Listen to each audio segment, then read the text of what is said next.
하나님 말씀 요한복음 6장 보겠습니다. 요한복음 6장 10절에서 15절 말씀까지입니다. 요한복음 6장 10절에서 15절 말씀 봉독해 드리겠습니다. 예수께서 가라사대 이 사람들로 앉게 하라 하신대 그곳에 잔디가 많은지라 사람들이 앉으시니 수요가 5촌쯤 되더라. 예수께서 떡을 가져다 축사하신 후에 앉은 자들에게 나눠주시고 고기도 그렇게 저희의 원대로 주시다. 저희가 배부른 후에 예수께서 제자들에게 이르시되 남은 조각을 거두고 버리는 것이 없게 하라 하심으로 이에 거두니 보리떡 5개로 먹고 남은 조각이 12바구니에 찼더라. 그 사람들이 예수의 행하신 이 표적을 보고 말하되 이는 참으로 세상에 오실 그 선지자라 하더라. 그러므로 예수께서 저희가 와서 자기를 억지로 잡아 임금 삼으려는 줄 아시고 다시 혼자 산으로 떠나 가시니라. 청중이란 제목으로 하나님 말씀 전하겠습니다. 지난 주에는 우리가 새 제자에 대해서 우리가 보았습니다. 우리가 그 새 제자를 하나하나 살펴볼 때 우리가 어떤 부류에 속혀 있는지를 잘 봐야 됐습니다. 하나는 빌립이었고 하나는 소년이었고 하나는 안드레였습니다. 이 셋 중에 우리가 도대체 어디에 속해 있는지를 살펴봐야 되고 또 거기에는 그 3명의 주인공 외에 또 한 부류의 사람들이 있는데 그게 바로 이제 청중인 것이에요.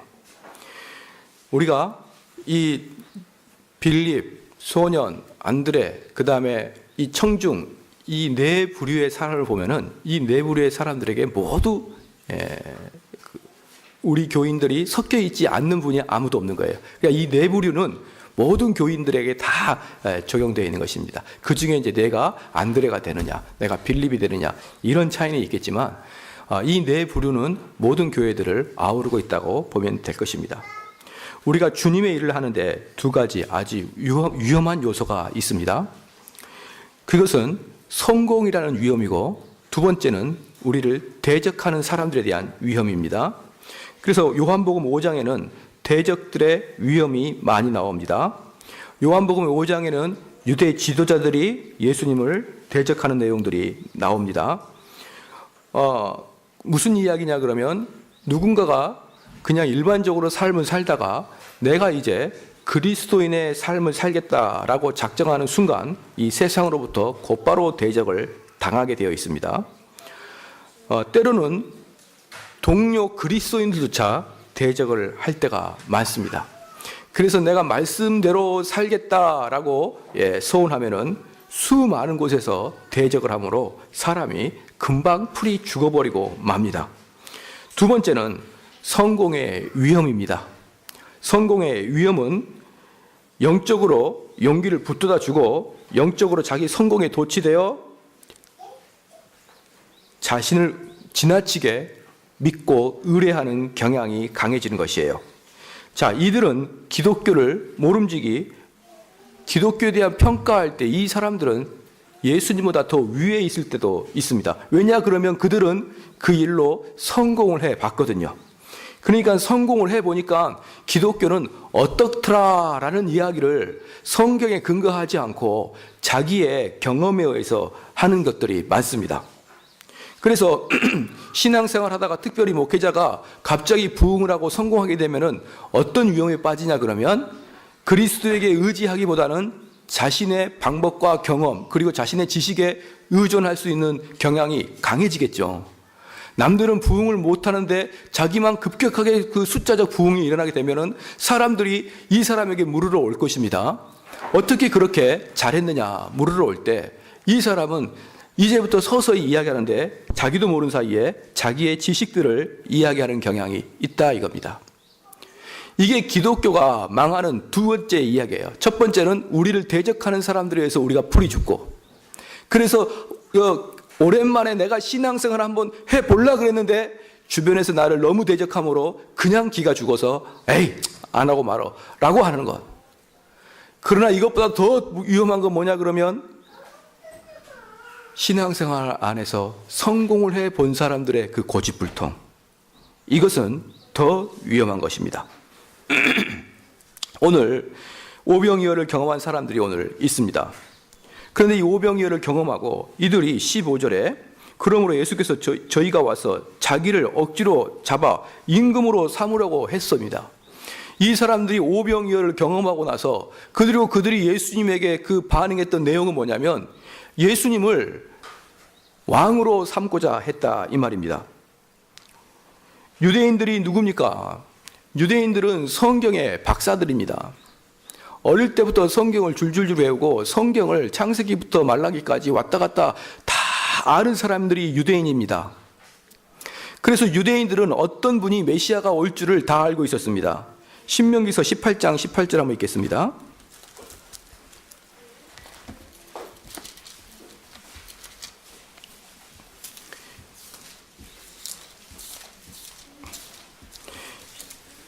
신명기 18장 18절 같이 한번 읽을게요. 시작. 내가 그들의 형제 중에 너와 같은 선지자 하나를 그들을 위하여 일으키고 내 말을 그 입에 두리니 내가 그에게 명하는 것을 그가 무리에게 다 고하리라. 내가 그들의 형제 중에 너와 같은 선지자 하나를 그를 위하여 일으키겠다. 그러니까 유대인들은 새로운 메시아는 선지자와 같은 사람일 것이다. 그래서 모세와 같은 그 말씀을 그 입에서 나오게 하는 그런 선지자와 같은 사람이 나올 것이다. 유대인들은 다 알고 있었다 이 말입니다. 또한 시편 132편 보겠습니다. 시편 132편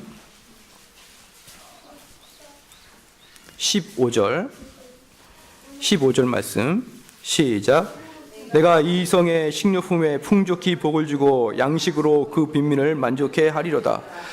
새로운 메시아가 오게 되면은 우리 굶고 있는 우리에게 풍족하게 밥을 줄 것이다 라는 것을 다 알고 있었습니다. 그러니까 예수님께서 그렇게 하신 것이에요. 선지자와 같이 설교를 하시고 그리고 먹지 못한 사람을 기적적인 방법으로 먹여주시자 유대인들이 그동안 배우고 익혀왔던 그 메시아가 바로 이분이구나 라고 확신할 수 있겠습니까? 없겠습니까? 있는 것이에요. 우리 조상으로부터 들었던, 우리 부모로부터 들었던 그 메시아가 바로 눈앞에 있구나. 그래서 메시아가 오면 굶주린 우리가 해방을 받겠구나. 그리고 사람들은 이 모습을 바로 현장에서 보면서 그리고 그 예수님을 그 메시아를 보면서 이제 어떻게 되냐 그러면 그 메시아를 통해서 자신의 야망을 투영시키는 거예요. 우리에게 그 해결해 줄 수 있는 그 메시아를 보면서 이때 어떻게 하느냐? 자신 속에 있는 욕망과 야망을 그 메시아에게 그대로 투영해서 그 메시아를 통해서 내가 원하는 그 야망이 흘러나올 수 있도록 사람들은 요구한 것입니다. 그래서 유대인들은 예수님을 우리의 왕으로 삼자라고 외치는 것이에요. 이 유대인들의 특징은 뭐냐 그러면 성경을 잘 알고 성경을 아주 깊숙하게 알되 자기가 원하는 방식대로 아는 데 있어서는 천재적이라 이 말입니다. 그들은 메시아가 큰 선지자, 큰 왕이 되는 것은 알았으나 메시아가 대제사장 되는 것에 대해서는 별로 관심이 없었습니다. 대제사장은 어떤 사람이냐 그러면 많은 사람의 죄를 대신해서 제사를 드려주는 사람인데 그때 대제사장이 사용한 게 어린 양인데 오직 예수님만이 스스로가 대제사장이고 스스로가 제물인 것이에요. 그런데 사람들은 그것에 대해서는 별로 관심이 없고 죄사함에 대해서는 관심이 없고 우리에게 하나님 말씀을 전파하는 선지자의 사명과 우리가 굶을 때 밥을 주고 우리가 어려울 때 우리를 도울 수 있는 그런 메시아상을 그 예수님에게 완전히 투영했다 이 말입니다. 사랑하는 성도 여러분, 그러나 예수님은 선지자가 되기 전에 예수님은 만왕의 왕이 되기 전에 먼저 돌아가셔야 되는 것입니다. 그게 바로 예수님의 운명이에요. 예수님은 돌아가셔야만 예수님께서 이 세상에서 해야 될 일을 다 하시는 것입니다. 예수님께서 돌아가셔야만 예수님이 이 땅에 오신 그 이유가 무엇입니까? 우리에게 하나님 말씀을 대언해 주기 위해서 우리에게 먹을 것을 주기 위해서 오신 게 아니라 우리를 구원시키기 위해서 오셨다는 것을 알기 축원합니다. 그러니까 예수님은 가장 중요한 사역이고 가장 베이스가 되는 사역이 바로 죽는 사역입니다. 그런데 이 군중들은 예수님을 왕으로 삼고 싶은 이유가 무엇이겠습니까?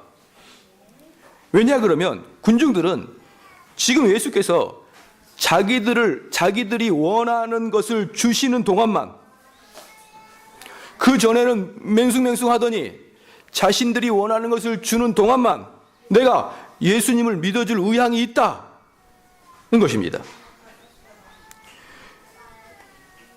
예수님을 지원하는 태도는, 즉 내가 예수님이 왕이 되어 주십시오 라고 하는 태도는, 그 근본은 바로 이기심이었습니다. 이런 것들은 나중에 그 많은 군중들이 예수께서 더 이상 떡을 주지 않자 그 많은 군중들이 나에게 왕이 되어 주십시오, 우리의 왕이 되어 주십시오라고 한 군중들이 나중에 저자를 십자가에 못 박아라 라고 했던 그 입과 그 입이 똑같은 입입니다. 그들은 예수님께 충성하겠다는 의지를 보입니다. 먹을 것을 받자 그들은 감사했고 심지어는 어떤 사람은 눈물까지 흘렸을 수도 있습니다. 그러나 사실 그 감사는 장차 내가 호의를 좀 더 받겠다라는 생색에 지나지 않습니다. 즉 이들은 오합지졸들이에요. 자기에게 떡을 줄 때는 믿겠노라 라고 쫓아다니다가 떡이 없어지자 저자를 죽이라 라고 외치는 오합지졸들. 그러나 우리는 그들과 비교해 볼 때 얼마큼의 차이가 있는지를 생각해 봐야 됩니다. 우리가 슬픈 중에 있을 때 우리 주님은 우리를 위로해 주십니다. 우리가 낙심할 때 주님은 힘을 주십니다. 할렐루야. 마음이 혼란하고 두려울 때 주님께서는 평안을 주십니다. 예수님은 우리 친구며 우리의 놀라운 위로자입니다. 우리는 그분과 동행하기를 원합니다. 그런데 좀 더 엄격한 희생을 요구하는 순간에, 이럴 때는 우리가 예수님을 믿겠나라고 쉽게 우리는 그분을 따르겠나라고 이야기하지만, 이제 좀 더 엄격한 그 대가를 요구할 때는 사람들은 금방 풀이 죽고 맙니다. 좀 더 헌신을 이야기할 때는 그게 아니지 않습니까? 라고 이야기합니다. 어려운 것을 요구하면 급속도로 반감을 나타냅니다. 예수님께 반감을 갖지 않는다고 이렇게 이야기할 수 있습니다. 그러나 좀 더 헌신을 요구하는 설교나 그런 강연이 들어가게 되면 금방 반감을 나타냅니다. 또 묻습니다. 교회에 출석하게 되면서 가정들의 행복을 가장 우선순위 둘 때 어떤 문제가 생기는지 한번 보겠습니다. 사람들은 그럽니다. 가족의 부류 중에 사람은 신앙의 높낮이가 다릅니다. 신앙의 높낮이가 다를 때 그때 상당히 어려운 문제가 생기기 시작합니다. 그래서 우리 청교도들은 뭐라고 이야기하냐 그러면 절대로 그리스도인들은 그리스도인끼리 결혼해야 된다는 것이에요. 할렐루야. 일단 실천을 그렇게 하십시오. 나는 그렇게 못했는데 다시 재혼할까요? 그냥 그대로 있으세. 이제 자녀들을 그렇게 해야 되는 거예요. 재혼하고 싶다고 또 그렇게 하면 안 되는 거예요. 살아보니까 안 되겠다, 재혼하겠다, 그렇게 하지 마십시오. 그런데 일단 아직 결혼하지 않은 분들, 지금 결혼하지 않는 분들에게만 해당되는 것입니다. 결혼한 분들은 해당이 안 되는 거예요. 결혼하지 않는 분들은, 여러분들은 불신자와 결혼하는 순간 지옥을 경험하게 될 것입니다. 그러니까 결혼하지 않는 자매 중에 아무리 예쁜 자매가 있을지라도 그 얼굴은 단지 몇 개월 못 간다는 것을 우리는 알아야 되는 거예요. 오히려 못생긴 얼굴이 사골국물처럼 오래 가는데 이놈의 예쁜 얼굴이 도끼 눈 두고 쳐다보면 아주 소름이 오싹오싹 드는 거예요. 그래서 여러분 아시죠? 우리나라에 전부 다 전설의 고향에 한 번씩 나온 그 귀신들은 전부 다 미녀라는 거 아시죠? 신봉선 같은 애는 귀신으로 나올 수도 없어요. 무조건 예뻐야 귀신으로 적합한 것입니다. 거기에서 놀라운 철학이 있는 것입니다. 예쁜 사람 쳐다보다가 가다가 여러분 지뢰 밟을 수가 있습니다. 뭘 보고 가야 됩니까? 첫 번째 신앙, 딱 저는 이 순서 분명하게 우리 자녀에게 이야기할 거예요. 첫 번째 신앙, 두 번째 정신 건강, 세 번째 육체 건강, 네 번째 공부 잘하는 것. 이 순서. 이 순서가 저는 참 좋아요. 그래서 배실배실 해가지고 맨날 아프면 빨래는 누가 해주고 밥은 누가 해줄 거예요. 그러니까 남자건 여자건 전부 다 건강한 사람이 좋은 거예요. 영적 건강, 정신적 건강. 영적으로 또 건강하지 못해가지고 밤만 되면 머리 풀어헤치고 비 오는 날 나가면 어떡할 겁니까? 그래서 일단 믿지 않는 사람은 지금 결혼하신 분 말고 결혼하지 않는 분들 중에서는 철저하게 믿는 사람을 결혼의 대상으로 꼭 삼기를 축원합니다. 결혼하신 분만 아멘을 하고 결혼 안 하신 분들은 아무 말도 안 해요. 만약에 교회 전체적으로 여자들은 많은데 남자가 적다. 그러면 저 남자분이 참 마음에 든다. 그러면 2년 전부터 우리 교회로 전도를 하십시오. 2년 전부터. 목사님 6개월 남았는데요. 그러지 말고 결혼 6개월 남았는데요. 뭐 결혼 1년 남았는데요. 이미 사귀고 이미 그냥 사랑한 다음에 결혼까지 약속한 다음에 목사님께 소개시키지 말고 그러면 주례 안 할 겁니다. 그런 사람들은. 저보고 뭘 어떻게 하라는 것입니까? 그냥 저는 통보 싫습니다. 그분이 믿지 않는 사람이면 2년 전부터 그 사람 좋으면 교회에 정착시키십시오. 그리고 2년 동안 몹시 깊고도 깊은 성경 공부를 그 자에게 실천시킬 테니까요. 우리 성도들에게 가르치는 성경 공부의 강도를 2배, 3배 해가지고 이 말씀이 싫으면 떠나라! 그러면서 계속 2년 동안 가르치면서 속성반을 가르치면서 그 사람이 거듭나도록 제가 열심히 옆에서 도울 거니까 2년 전부터 사랑하는 사람이 생기기 시작하면 2년 전부터 아예 저와 같이 제 제자로 딱 해주십시오. 그래야만 그 사람이 거듭난지 아닌지를 제가 확인할 수가 있는 것입니다. 그냥 다 좋은데 교회만 안 다녀요. 이러면 큰일 나는 것입니다. 그래서 어쨌든 신앙생활을 하다 보면은 신앙의 높낮이가 딱 있습니다. 남편이 신앙이 좋든지 아내가 신앙이 좋든지 그럽니다. 그런데 이게 역전되는 경우가 거의 없습니다. 그러니까 저는 신앙을 항상 무엇으로 표현하냐 그러면 예비군으로 표현합니다. 예비군은 병장으로 제대하면 끝까지 병장입니다. 옛날에 단기병, 상병이 있었죠. 방위. 예비군 훈련 가면 상병들은 얼마나 우리를 향해서 부끄러워하는지 몰라요. 우리는 병장이니까. 근데 그건 끝까지 병장이고 상병이지 상병이 예비군 때 열심히 삽질한다고 해서 병장으로 진급되는 게 아닙니다. 신앙도 비슷합니다. 가끔 예수 그리스도의 초특급적인 예외가 있기 때문에 100%라고 말씀할 수 없지만 거의 대부분은 결혼할 때 그 신앙의 위치가 거의 나이가 들어갈 때까지 지속되게 되어 있습니다. 그러니까 어떤 경우든지 조금의 높낮이가 있기 때문에 이것은 어쩔 수 없이 다 있는 것입니다. 같은 신앙생활을 하더라도 다 있는 것이에요. 그런데 문제는 뭐냐면 바로 이럴 때 우리가 타협을 하는데 어떻게 타협을 하냐 그러면 그 집안의 신앙의 기준을 누구에게 두냐 그러면 신앙이 없는 자에게 기준을 두기 시작합니다. 왜냐 그러면 그 이유가 딱 있습니다. 그 사람을 끌어올리기 위함이라고 이야기합니다. 사랑하는 성도 여러분, 그게 일리가 있는 것 같지요? 신앙생활할 때 신앙이 없는 배우자의 그 기준에 맞춰서 신앙을 좀 낮춰주시고 그 사람의 눈높이에 맞춰서 그 사람이 동의하고 은혜 받을 때 더 끌어올린다는 그 가치관이 일리가 있는 것 같은데 사랑하는 성도 여러분, 인간은 그렇게 간단한 동물이 아닙니다. 신앙은 무조건 그 집안에서 최고 사람의 경지의 기준을 맞춰야 되는 거예요. 만약에 어떤 A라는 학생이 있습니다. 그 학생이 있는데 영어는 90점 하는데 수학은 50점 맞아요. 와, 그러면 수학 기준으로 맞춰가지고 영어를 다운시켜야 될까요? 절대로 그럴 수 없습니다. 너가 영어 기준에 맞춰 수학도 끌어올려라. 사랑하는 성도 여러분, 사람이란 게 목적의식과 목표의식이 분명히 있어야 되는 것이에요. 그래서 신앙생활 할 때 우리 믿지 않는 이제 신앙의 그 연수가 낮은 사람의 기준을 맞추다가 계속 기준을 맞추다 보면은 나중에 어떤 문제가 발생하냐 그러면 가정의 평안을 위해서 내가 헌신하기가 어려워질 때가 있는 것이에요. 헌신하기가 어려워질 때가 있는 것입니다.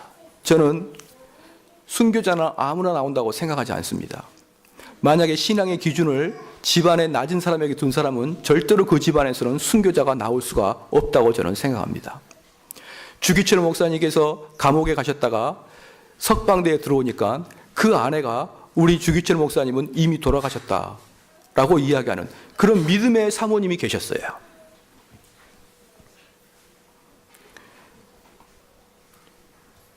이게 바로 믿음의 기준을 높여야 되는 것입니다.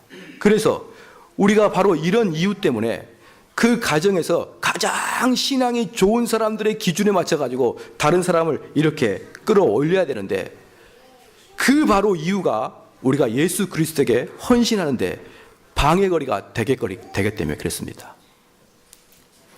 그러므로 사랑하는 성도 여러분, 우리가 신앙생활할 때 가정의 행복을 위해서 신앙생활하기 시작하게 되면, 목적이 가정의 행복을 위해서 신앙생활을 하기 시작하게 되면 우리가 주 앞에 헌신하기가 힘들어집니다. 다른 말로 말해서 내가 신앙생활을 예수 그리스도를 따르는 것을 목적으로 삼으면 가정의 행복은 자연스럽게 따라오게 되어 있습니다. 할렐루야. 이게 중요한 것이에요. 가정의 행복이 목적이냐, 가정의 행복이 결과적으로 따라오는 거냐, 이게 중요한 것입니다. 그래서 우리가 가정을 파괴하고 가정의 행복이 의미 없다, 그건 절대는 아닙니다. 그런데 그것을 추구하는 방법이 뭐냐면, 그것을 직접적으로 추구하게 된다 그러면 예수 그리스도를 부인할 수밖에 없다 이 말입니다. 사랑하는 성도 여러분, 지금 여기에 있는 사람들이 왜 예수님을 왕으로 삼으려고 했을까요? 그 예수님을 통해서 자기에게 들어오는 유익을 만끽하려고 그러는 것입니다. 그래서 우리도 신앙생활 할 때 우리의 유익을 만끽하려고 신앙생활을 하기 시작하게 되면 우리는 여기에 있는 청중들처럼 우리에게 고난을 요구하고 예수 그리스도의 죽음을 이야기하고 자기 부인을 이야기하게 되고 십자가를 지기를 이야기하게 되면 모든 사람이 떠나버리고 마는 것이에요. 우리 성도들도 마찬가지입니다. 우리가 신앙생활하는 이유를 분명하게 해야 되는 것입니다. 우리의 신앙생활의 목적은 예수 그리스도가 가라고 하는 길을 가는 것이에요. 할렐루야. 그 길이 우리 신앙생활의 핵심인 것입니다.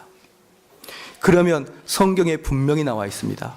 먼저 그의 나라와 그의 의를 구하면 너에게 이 모든 것을 더하여 주겠다. 걱정하지 마라. 너가 그러는 자에게 너 힘들지 않게 하나님이 뒤에서 보호하겠다. 바로 이 이유 때문에 성경은 자기 부인을 그렇게 이야기합니다. 그리스도인으로서 이기적인 소원을 버릴 것을 그렇게 강조합니다. 성경은 이 점을 너무나 명백하게 이야기하고 있어서 성경을 모르는 자들도 바로 이 점에 대해서는 부인할 수가 없습니다. 로마서 6장 4절에 그의 죽으심과 합하여 세례를 받음으로 장사 지내는 바, 6절에 우리가 알거니와 우리 옛사람이 예수와 함께 십자가에 못 박힌 것은 죄의 몸에 멸하여 다시는 우리가 죄에서 종노릇하지 아니하려 함이니라. 갈라디아서 2장 20절에 내가 그리스도와 함께 십자가에 못 박겠나니, 갈라디아서 6장 14절에 그러나 내게는 우리 주 예수 그리스도의 십자가 외에 결코 자랑할 것이 없으니 그리스도로 말미암아 세상이 나를 대하여 십자가에 못 박히고 내가 또 세상을 대하여 그러하니라.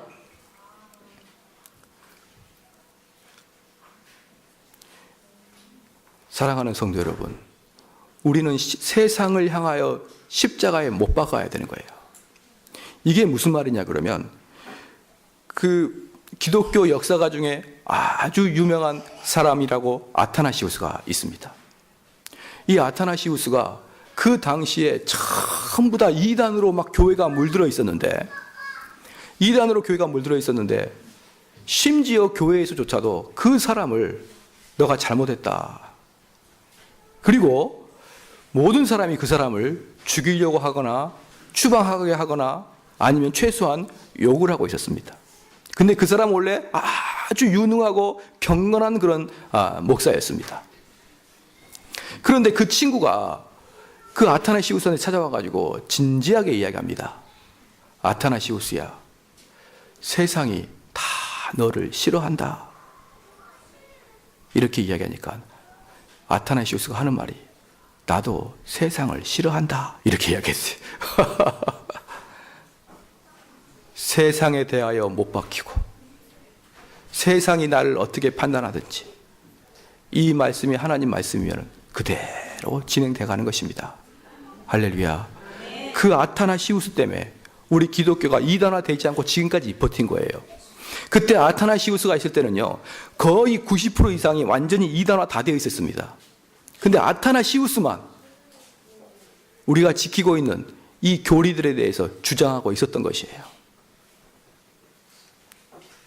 자기 부인, 죽음, 그리고 성취와 부활의 이야기가 공존하고 있습니다.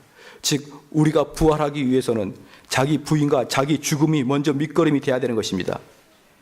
그러나 여전히 자기 부인이 먼저입니다. 영적으로 풍성해지기 전에 먼저 자기 자신이 죽어져야 되고 자기 자신이 부인되어야 되는 것입니다. 그러면 여기서 중요한 게 뭡니까? 그럼 죽는 게 뭐냐 이 말입니다. 죽는 게 뭐냐? 우리의 삶 속에서 어느 게 하나님의 뜻인지 잘 모르겠습니다 라고 이야기하는 것이 우리에게 가장 큰 문제예요. 그래서 죽는 게 뭐냐 그러면 우리가 성경 말씀을 배우고 설교를 듣고 또는 성경 공부를 통해서 아니다라고 한 것은 언제든지 노라고 말할 준비가 되어 있는 게 죽은 것입니다. 좁은 문을 통과한 사람들은 계속적으로 좁은 길을 가야 되는 것입니다. 그러니까 처음에 회심할 때, 예수 그리스도를 처음 만나고 회심할 때 그때 세상을 향해서 노라고 했던 그걸 한 번만 하는 게 아니라 끊임없이 천국의 도성에 돌아갈 때까지 좁은 길을 가면서 세상의 가치관에 노라고 이야기를 해야 되는 것입니다. 우리가 구원을 얻을 때 우리 편에서 먼저 시작했습니까? 그렇지 않습니다. 항상 하나님 편에서 시작했습니다. 마찬가지로 구원 얻는 사람의 삶도 항상 먼저 그리스도께서 제정하신 방법대로 살아가야 되는 것입니다. 내 방법대로 살아가는 게 아닌 것입니다. 왜 요즘에 우리가 예배에 대해서 문제를 삼고 있냐 그러면 아까 처음에 이야기했던 각 교회에 성공했던 교회들의 특징 중에 하나가 뭐냐? 그 예배의 방법들을, 예배의 형태들을 그 목사님이 좋아하는 스타일로 계속적으로 바꾸고 나가고 있다 이 말이에요. 전통적으로 이어나오는 그 예배의 모습이 아니라 자기들이 이렇게 예배를 드리니까 사람들이 좋아하고 몰려들고 이렇게 하니까 사람들이 부흥이 되더라. 제가 어떤 교회 대형교회 목사님에게 이메일을 보냈습니다. 뭐라고 보냈냐면 왜 목사님 그렇게 그런 식으로 예배를 자꾸 드립니까? 왜 자꾸 예배당을 공영 콘서트 홀로 만드십니까? 왜 그렇게 예배당 제단 위에 목사님이 설교하는 강대상 그 위에 왜 그렇게 현대식 악기들이 그렇게 즐비합니까? 메일을 보냈습니다. 보름 동안 답이 없어요. 아무 답도 없고 묵묵부답. 똥개야 짖어라 나는 간다 하는 식의 그런 표정인 것 같아요. 사랑하는 성도 여러분, 우리가 지금 배장로님 통해서 예배학을 배우고 있겠지만 예배라는 게 사람들의 감동에 의해서 사람들의 생각에 의해서 그때그때 다르게 만드는 게 아니라 예배는 하나님께서 제정하신 방법대로 드리는 게 예배인 것입니다. 할렐루야. 하나님께서 제정하신 방법대로는 주로 어디에 그 잘 묻어 있냐 그러면 종교개혁 시대 때 이 종교개혁자들이 로마 카톨릭에 비해서 저 로마 카톨릭은 예배가 아니다. 그리고 그때 예배에 대해서 깊이 생각했는데 그때 제정된 그 형태들이 가장 성경적이라고 할 수가 있습니다. 그래서 우리는 어떻게 됩니까? 만약에 성경이 지정한 게 아니면 아무리 좋아 보인 것이라 할지라도 우리 성도들이 직장생활, 가정생활 할 때 그게 아무리 효과적인 방법일지라도 그게 성경적인 방법이 아니면 이렇게 이야기하는 게 바로 세상을 향해 죽는 것입니다. 할렐루야. 그게 세상을 향해 죽는 거예요. 여러분 집에 들어가서 가끔 가다가 어떤 TV를 보니까 그런 게 있습니다. 죽음 체험 이렇게 해서 관에 누웠다가 한 30분 동안 자다가 나오는 그런 훈련들을 합니다. 저는 그 훈련이 아무 의미가 없다고 생각하지는 않습니다. 오히려 우리가 어떻게 살아야 될 것인가 그 마음을 새롭게 해주는 아주 좋은 훈련이라고 생각합니다. 그러나 세상을 향해 죽는다는 것은 뭐냐?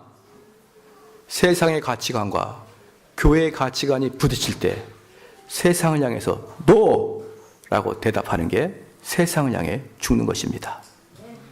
그러면 세상이 물밀듯이 그게 옳다라고 이야기할 때 혼자 NO 하면은 곤란과 어려움이 있을까요? 없을까요? 있게 되어 있습니다. 사랑하는 성도 여러분, 우리는 NO라는 이야기를 할 수 있기를 축원합니다. 그럼 어떻게 아니요를 하면 됩니까? 우리의 마음은 만물보다 부패하고 이기적이고 가장 나쁜 것이 우리 마음은.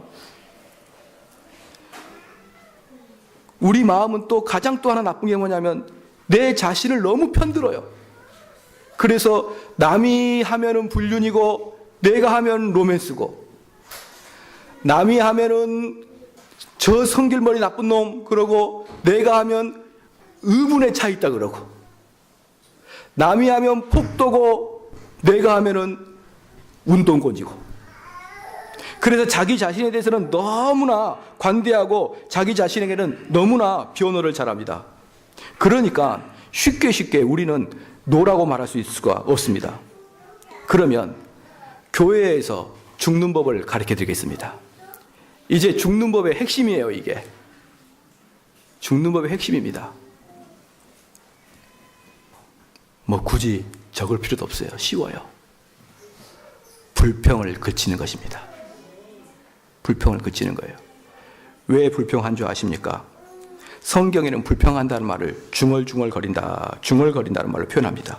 왜냐하면 이스라엘 사람들이 광야에서 중얼중얼거리는데 모세가 듣기에 중얼중얼거리게 느꼈기 때문에 그렇습니다. 바로 중얼거린다는 것은 뭘 얘기하냐면 반역을 꾀한다는 것입니다.